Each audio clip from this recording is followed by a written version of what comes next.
I am so excited to announce that it is officially the day after my favorite day of the year. Not excited in the sense of I'm happy, but excited in the holy fuck I am gonna die way.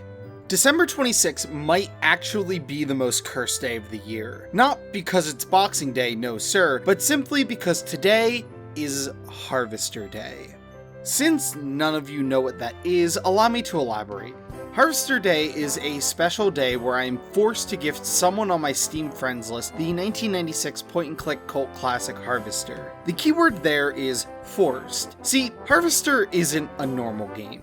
Harvester isn't a game at all. Harvester is Harvester, and as Harvester it enters into our world masquerading as a horror game. That's the weird part.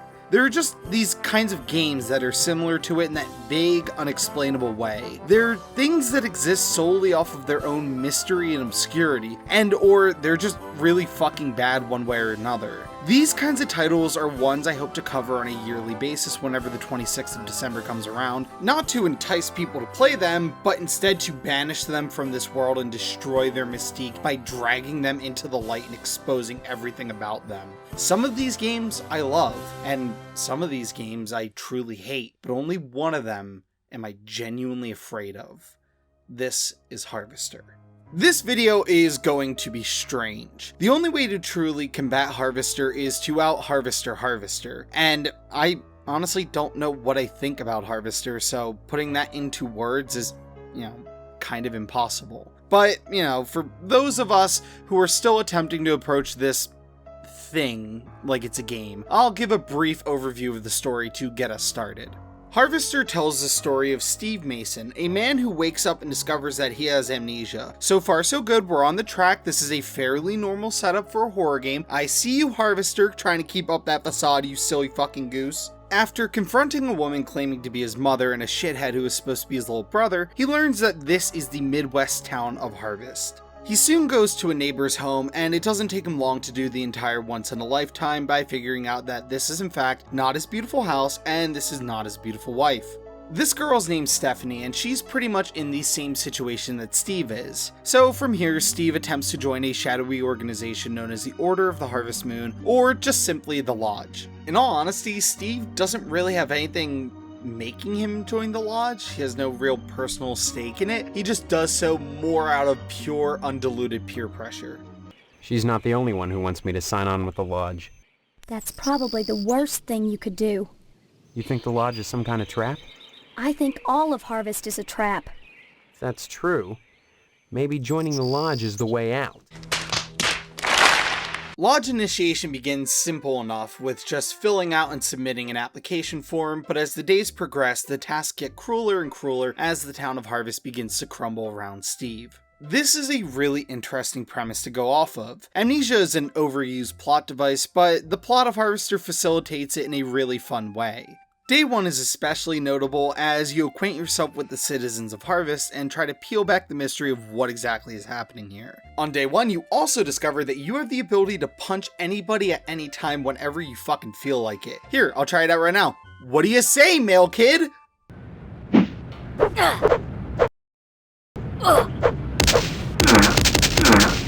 Oh my.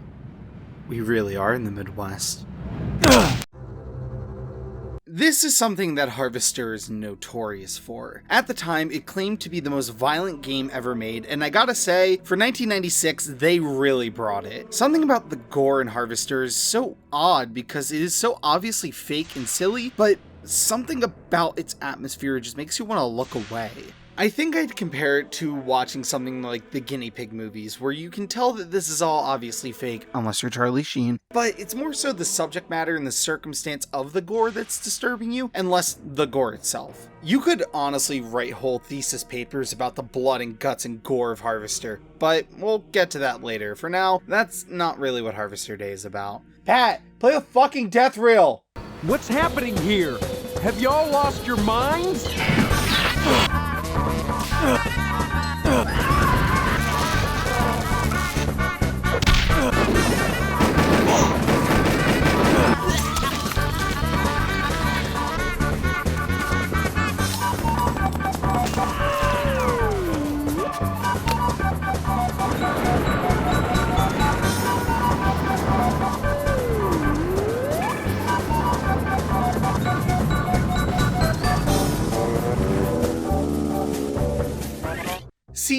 This is what I mean when I say that Harvester is less so a game and more so a thing. It's like a playable cryptid, but not in the creepypasta way, more in the Mystery of the Druids way. It's this experience that doesn't feel good or bad, it just feels wrong. Okay, so take for example the barbershop, right? We talk to my boys Clem and Pete, and they're just hanging and banging as good old boys do, but something about talking to them makes me feel like I'm in the Black Lodge from Twin Peaks. No, not because of that, that's sexist and you know it. Harvester is an entity that oozes the foulest, stinkiest vibes. I think comparing it to Mystery of the Druids is apt because they both hit this weird level of, are you actively doing something interesting or did you just stumble into that? To convey what I mean, I gotta spoil the ending, so if you care about Harvester spoilers, go fuck yourself. So, Harvest is a virtual reality simulator meant to breed serial killers, and Steve is the subject. This is actually a really fun twist, and retroactively makes the game say something about how American society and the idealization of the Eisenhower era breeds an innate psychopathy in people who feel on the fringes of such an exclusionary society. It shines a light on just how barbaric this period of time could be, and how rose-colored glasses could hide even the most depraved aspects of the day. This concept is something that would be undertaken 1 year later with the release of Fallout, and from there, shitting on the 50s has become a favorite pastime of everyone under 40. It's kind of funny that the way to make someone go crazy is to stick them in the good old days. I just love how Harvester takes this bright and cheery backdrop and tears it to shreds using everything from the types of television programming that was popular, to the disciplinary actions in the education system, to the rampant xenophobia that we still feel to this day. I say this, but then you look at something like The Firehouse and go, alright, who's fucking with me? I don't understand what this is supposed to convey. Is this oh, the 50s were super homophobic? Or is it, fucking laugh because they're gay and they're firemen, you fucking fell for it, dumbass. I don't get it. Am I not in on the joke? Harvester, let me in on your joke! See, I just can't fucking focus when it comes to Harvester. This is why I created my own holiday for this godforsaken thing. Not to celebrate it, but to quarantine it. I apologize for not having a good approach to this, but like, what the fuck do you want me to say? Everything I can say in favor of it, I can throw an equal amount of question marks at it. I guess I can talk about the puzzles since it wears the skin of a point and click, but like, you already know what I'm gonna fucking say about it. Your main puzzles are simply figuring out how to complete your daily objective, and that normally involves moon logic to solve. Think Monkey Island, but put through the filter of Visitor Q. But then again, this game is meant to make you feel like you're fucking losing it, so is this super clever or not? I don't know. The range of things you're meant to do is also just so out there. Like, day 1, sign a paper and hand it in, got it. Day 2, scratch a guy's car, shit, I do that in my sleep. Day 3, save a girl from being buried alive by your obese father-in-law. Why? What? I don't even fucking know. After that, you break into the fire department and just steal some fabric, but like, how? What? Who the fuck can help me with something like that? Oh, hi, Dad.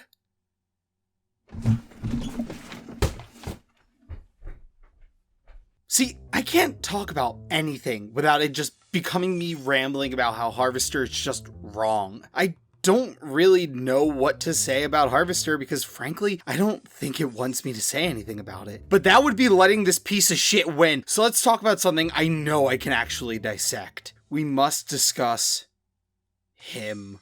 Steve is the epicenter of that Harvester orbits around. Very few protagonists in fiction are as unlikable and just honest-to-God head-scratch-inducing as Steve is. The game portrays Steve as the classic stranger in a strange land, but unlike that character archetype, he doesn't change. Like, he starts the game as a confused douchebag and just ends the game as a douchebag. When all's said and done, Steve hits this level of absolute creature that he's kind of endearing. All adventure game protagonists tend to be some level of scumbag, but they normally have a twist to their character that makes me like them. My favorite example of this is found in Grim Fandango's Manny Calavera. Manny begins the game as a disgruntled low-level bureaucrat working in the land of the dead.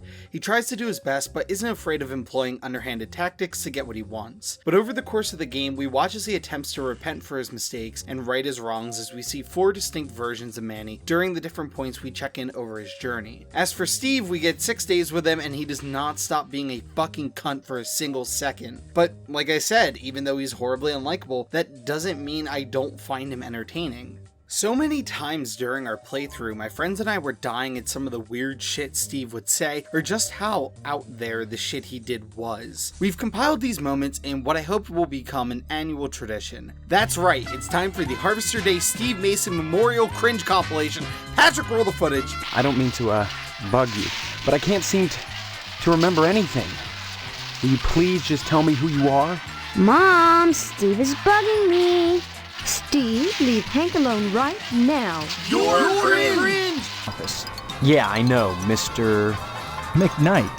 I own and operate this station. Have you brought me some news for tonight's broadcast, or... I've lost my memory. That's news. The hell it is! You always were a kidder, Steve. You're cringe! Never heard of anyone pulling their own spinal cord out before. Off the record, I'd have to say no. No, all in all, I'd say this was death by natural causes. Natural causes? You're cringe! What is the real world at this point? This should be engraved on my fucking tombstone. Come on, everyone, let's point and laugh at the big man and call him cringe. So what will it be? Life in harvest, or life as a harvester? Steve, don't do this, please. No, no, please, somebody help. Steve is cringe! This goes for pretty much the entire cast, but I don't feel like forcing Patrick to make a cringe compilation for every character, but I do want to bring particular focus to Mr. Potsdam, and I do actually have a fan cam prepared, so if we could roll the Pots cam right now, Pat.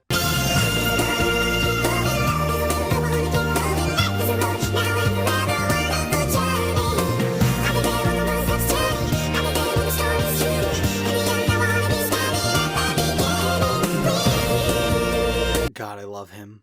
I've spent a decent amount of time rightfully focusing on Steve's awfulness, but similar to Drakengard or Chainsaw Man, yeah, fucking $10 if you expected those references. Every character is either crazy or just a scumbag, or in most cases both, but they're memorable. They really stick with you because of how fucking horrendous they all are. So that leaves me torn. Do I enjoy this because the cast is unique and memorable, or do I hate this because everyone is honestly really fucking annoying and you're basically just playing a gaslighting simulator? Okay, so thus far we have been really directionless, but I think I can attempt to tie this all together by simply asking, why is Harvester? Well, from the outset, I feel as though Harvester is a satirical look at the trend of blaming media violence for IRL violence. This is obviously a fictitious and fringe thought process, but at the time in 1996, it was a widely held belief by those in the higher courts of the land. There are many different stories and fringe weirdos that you can talk about, like Jack Thompson, but one of the most famous is the case of Mortal Kombat leading to the direct implementation of the ESRB in 1994, only 2 years before the release of Harvester. I also feel as though the setting of Harvester lends credence to this topic, as it takes the 1950s and uses it to almost poke fun at the moralizing, sensationalist media of the 90s. News outlets would decry the likes of Doom, but would air hours upon hours of the O.J. Simpson trial. Harvester is basically saying that whatever way you see it, people crave violence. So what's worse, pretending you're better than others while indulging in acceptable cruelty, or just being honest with everyone and reveling in the absurd? Harvester lives in that absurdity, or maybe it invented that niche just for itself so that its legacy could live on past its own shelf life. Within 3 years' time, the Columbine Massacre would spark the discussion in full yet again, so Harvester was ahead of the curve in showing the absurdity of this strawman argument. There was simply no winning here. People died and other people wanted to blame toys in movies instead of holding the system and those close to the killers accountable, because in the grand scheme of things, it's a more comfortable reality to believe that a video game made someone kill people as opposed to examining what actually drove that person to committing murder, and furthermore, how it might have been prevented.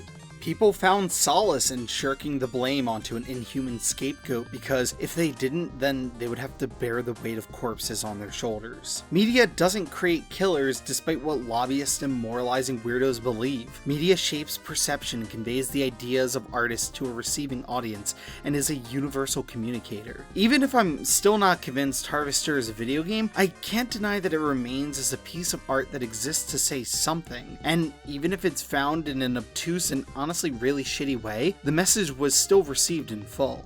You know, it felt really good to actually come down on something I genuinely appreciate about Harvester. The idea of this holiday is to strip these kinds of games of their mystery and really show people what's cooking under the hood.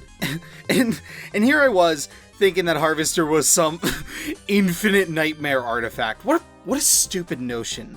I'm no better than those fucking idiots who believe that Doom made someone kill someone. It's just a game with a weird presentation. It was art made by a person, made for other people, and it's nothing more and nothing less.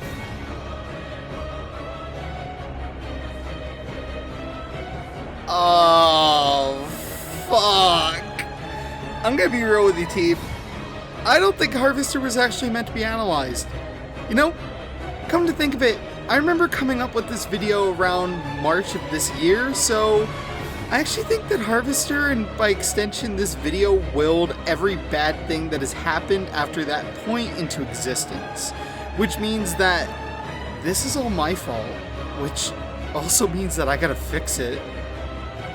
Okay, think, Michael, think. How did this all start? Okay, well, I proved something as fucking stupid as Harvester held some meaning and should exist uninhibited, so what should I do? I got it.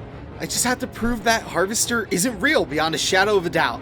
Okay, so Harvester is not a game released in 1996 starring a future pedophile and is not released solely to piss off parental activist groups. Did it work? No, it's still a full Steve out there. Well, then this is like a Nightmare or VR thing, right? Okay, so I just have to wake up for it because, you know, I tend to structure my videos around what the game I'm talking about is. So it's a VR thing. Got it. Wake up. Okay. Wake up. Wake up. Wake up. Wake up. Wake up. Wake up. Wake up. Wake the fuck up.